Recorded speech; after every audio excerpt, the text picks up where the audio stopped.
미국의 중국 때리기가 점점 심해지고 있죠. 올해 10월에는 미국 기업을 대상으로 장비를 납품하지 말라고 하더니 이제는 아예 중국 반도체 기업을 블랙리스트에 추가로 올려버렸습니다. 아예 숨통을 끊어버리겠다는 목적으로 제재를 가하는 분위기인데요. 이에 중국은 세계무역기구 WTO에 미국의 경제 제재가 부당하다며 제소를 했습니다. 미국의 중국 제재는 도널드 트럼프 전 대통령 시절부터 이어져 왔습니다. 그런데 어떻게 보면 지금의 바이든 미국 대통령이 트럼프보다 더하다는 느낌을 줍니다.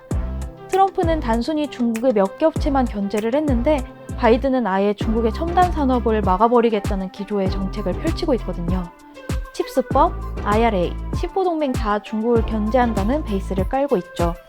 트럼프는 지극히 경제적 관점으로 중국을 대했지만 바이든은 사회적 이념으로 중국을 대하고 있거든요. 따라서 이후에도 미국의 중국 때리기는 더욱 강화될 것으로 예상됩니다. 중국은 생존이 걸린 문재인이 어떻게 해서든 방법을 찾고 있는 중입니다. 중국은 2014년 반도체 자립을 하겠다는 반도체 굴기를 선언했죠. 2025년까지 반도체 자립률 70%를 달성한다는 것이 원래 그들의 계획이었습니다. 물론 지금은 약간 그 결이 바뀌었습니다. 성장보다는 생존 쪽으로 말이죠. 미국이 전방위에서 포위망을 좁혀오니 중국은 반강제로 자립할 수밖에 없는 상황이 된 겁니다. 중국은 메모리, 반도체 위탁 생산 등 가릴 것 없이 반도체 산업 전반에 타격을 받고 있는 상황입니다.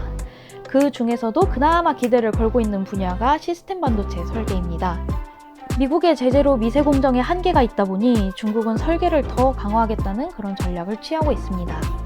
그 가운데 중국은 리스크5라는 아이를 주목하고 있습니다. 리스크-V라고 안 읽고 리스크5라고 읽습니다. 리스크5는 하드웨어가 소프트웨어를 이해할 수 있도록 정해주는 일종의 약속 체계라고 보면 됩니다. 프로세서는 컴퓨터의 두뇌 역할을 합니다. 사람이 입력하는 명령어에 따라 데이터를 처리하고 작업을 진행하죠. 그런데 프로세서가 제대로 동작하기 위해서는 시스템이 알아들을 수 있는 명령어를 사용해야 합니다. 언어 체계를 갖춰야 한다는 이야기인데요. 이 언어 체계가 바로 명령어 셋 아키텍처입니다. 개발자는 이 체계를 기반으로 소프트웨어를 프로그래밍하고 하드웨어를 설계할 수 있습니다. 명령어의 종류는 크게 두 종류가 있습니다. 길고 복잡한 형태의 시스크와 짧고 간단한 형태의 리스크로 말이죠. 시스크는 AMD와 인텔이 제공하는 X86이 대표적인데요. 명령어가 복잡하다 보니 전력 소모가 크고 데이터를 처리하는 데 속도는 느립니다. 하지만 고용량 혹은 복잡한 데이터를 처리할 때 적합하죠. 반대로 리스크는 명령어가 짧고 간단하다 보니 전력 소모가 적고 데이터를 빨리 처리할 수 있습니다. 스마트폰이나 모바일 디바이스에 많이 사용되는 이유입니다. 다만 복잡한 데이터를 처리하는 데 어려움이 있기 때문에 프로세서가 프로그램을 더 잘 이해할 수 있도록 한 번의 정제의 과정을 거쳐야 합니다. 그렇기 때문에 리스크 명령어를 사용하기 위해서는 소프트웨어 기술 역할이 매우 중요합니다. 그런데 소프트웨어 기술 개발이 말처럼 쉽지 않습니다. 사람하고도 소통이 어려운데 기계하고 소통을 해야 되거든요. 이 수요를 알고 프로세서 설계도부터 이를 잘 인식할 수 있는 소프트웨어 기술까지 지적재산권으로 한 번에 제공하는 업체가 있습니다. 바로 영국의 ARM사입니다.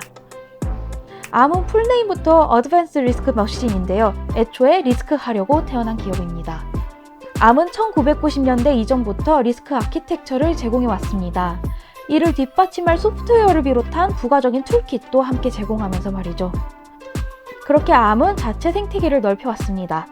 지금 ARM을 사용하는 기업을 꼽으면 애플, 퀄컴, 미디어텍, 심지어 아마존 웹서비스 서버용 CPU까지 거의 자체 프로세서 설계하는 업체라면 다 ARM을 거치고 있다고 볼 수 있죠.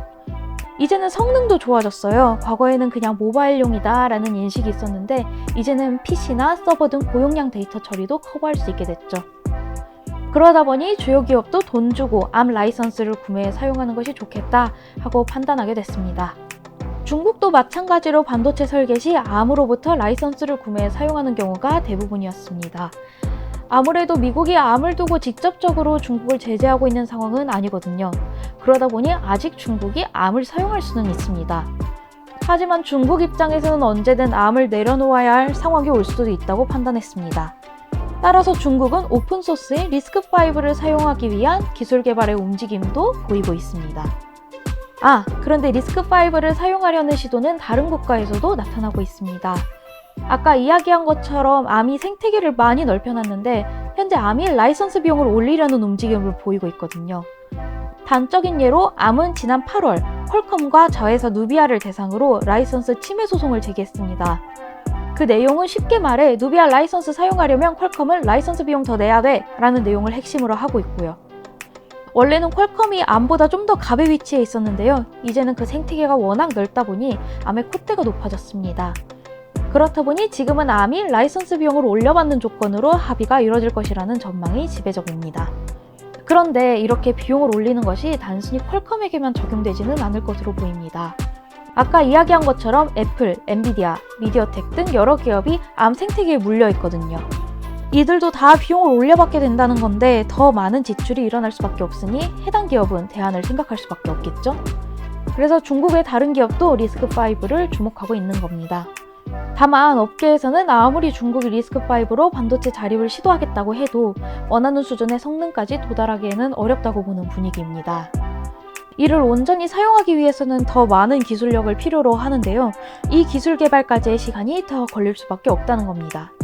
여기에 반도체 설계를 위해서는 반도체 설계 자동화, EDA 소프트웨어가 필요합니다. 그런데 이 시장을 미국이 꽉 잡고 있거든요. 거의 독점하고 있다고 봐야죠. 미국으로부터 해당 소프트웨어를 공급받아야 하는 건데 미국이 제재를 강화하고 있는 만큼 타격이 있을 가능성을 배제할 수는 없습니다. 결국 시간이 더 걸릴 수밖에 없겠죠? 물론 중국뿐만 아니라 세계 반도체 산업이 X86, 암 아키텍처, 리스크5, 새 아키텍처로 공존한다는 구조로 이루어질 것이라는 전망이 곳곳에서 나오고 있습니다. 엔비디아는 암 라이선스를 20년간 확보를 했고요. 애플은 암을 설립하는 데 일조했거든요. 아무래도 이 기업은 암을 포기하기엔 어렵겠죠?